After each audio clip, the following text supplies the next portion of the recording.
Two amazing, wonderful Bo3 custom maps, both good enough to be DLC, with their own powerful wonder weapons, custom boss fights, and even more. So today we're going to beat both maps and see which one is actually better. Kowloon, or the Walled City, is a place in Hong Kong, China that actually exists. The map takes inspiration from both Cold War and takes many of its systems, as well as the map Die Rise from Bo2. I started off on the map by exploiting a few zombies for some cash.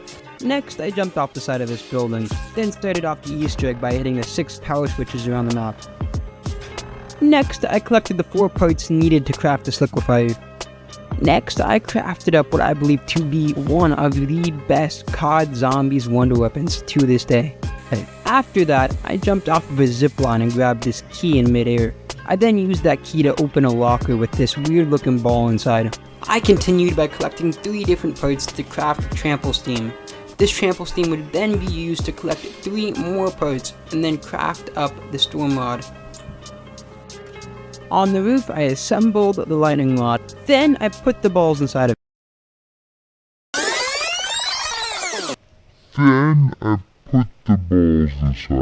That's what she said. I have no clue why I said balls when there's only one singular ball. But after that, I waited for the lightning to strike the lightning rod, and then I picked up the ball. I then placed that ball in this weird looking machine, which started another lockdown, which was actually quite difficult, but since I had this liquefier, it was quite easy. After that, I then charged the ball again, and then did the lockdown step 2 more times. After doing the 3rd lockdown, I went back to the roof and charged it. This time the lightning was purple, which was kinda cool. I then picked up one of these lanterns. I used those lanterns to disintegrate 3 different doors. Behind each of those doors was a bunch of blue barrels, which I could then pick up a sample from them. I then put all 3 of those samples into this really cool looking machine and had to wait 2 rounds.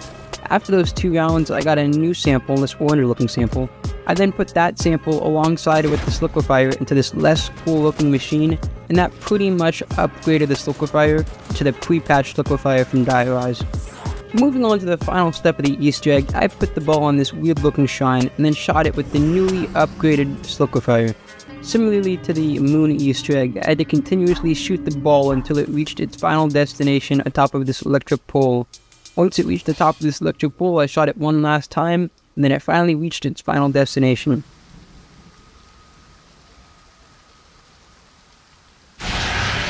With that menacing sound, I thought I was finally entering into the boss fight, but boy was I wrong. Now I had to start the final step. This final step started a lockdown. This lockdown was extremely easy because there was only one ramp, and basically all I had to do was shoot my liquefier at that ramp. And like that, my screen fades to white. I think I've won, but at the bottom of my screen it says find the power source of the titan you must face. And immediately I knew this map was not done. I then go back to the massive meteorite, and there is where it says to start the boss fight. The second I click on it, my screen starts shaking. After that, I go back to the starting room, which is when my screen completely starts shaking and is completely blurred out for a few seconds, and there is when I see him, Godzilla. The overgrown lizard shoots its breath at me, and I knew the boss fight has officially begun. I noticed the corruption engine, and I immediately activate it. I start filling it up with kills. I almost finished the corruption engine when Godzilla knocks me. Luckily, I had a Fighter Fizz, a custom Bo3 perk that allowed me to keep all of my other perks. I immediately get back up and fire the corruption engine right at Godzilla, which immediately kills him.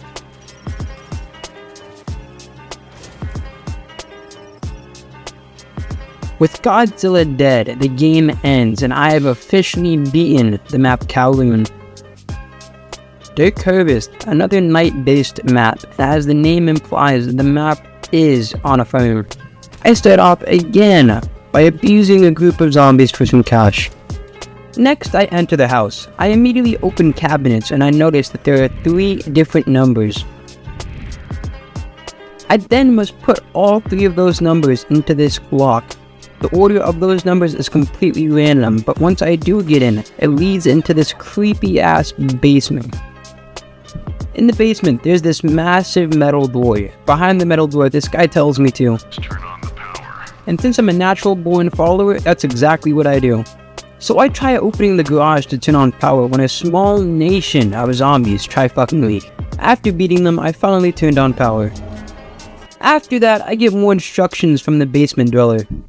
I found some sort of glowing rock a while back and buried it in my front yard and left it there. The ground started glowing a little red where the rock was buried. And ever since the zombies have been here, it's just great. Find a shovel, get the rock, and try to destabilize it. I then pick up an axe and use that axe to open up this greenhouse. Within the greenhouse, this mutated purple slasher spawned in. I then brutally slam this mutated thrasher with my axe and pick up this shovel from within the greenhouse. I then dig up this stone in the front yard. Next, I threw the stone into this pond. I then went back to the basement dweller and he gave me a part for the KT4, aka the better version of the liquefier. I then collected this weird looking seed and planted it. A few rounds later I came back and got another part for the KT4. I then killed a normal thrasher and he dropped the final part for the KT4. I then built the improved version of this liquefier. For the next step of the Easter egg, I had to shoot 5 hidden targets. Now, each of these targets would respawn 5 times, meaning I had to shoot them 25 times in total. After finishing the target step, a ghost spawned in. This ghost becomes a soul box. After filling up the ghost moves on to another location, then another location, then another location, then another location, and finally after 5 different locations, the ghost finally disappears and I can move on to the next step of the Easter egg. For the next step of the Easter egg, I had to observe where each of these 3 different clocks' hands were facing.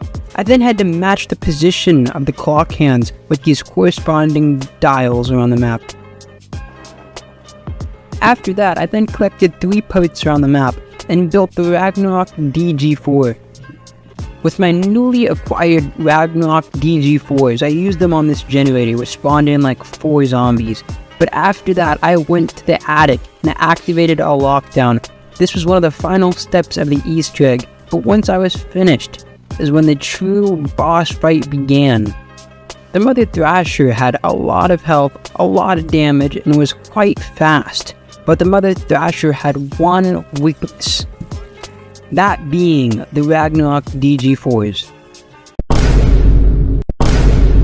With the boss dead in mere seconds, I then moved on and went back to the basement and got a free Cookaholic. After that, I then finally escaped and beat the map, Dark Harvest.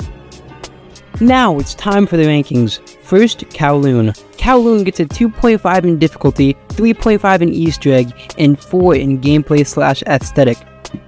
And with that, Kowloon gets a rating of 3.5 out of 5.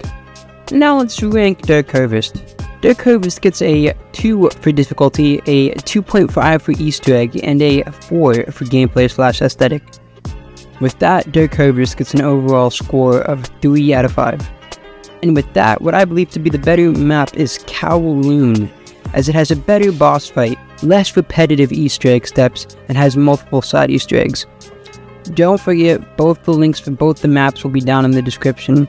If you liked this video, please consider leaving a like, subscribing, and I'll see you guys next time.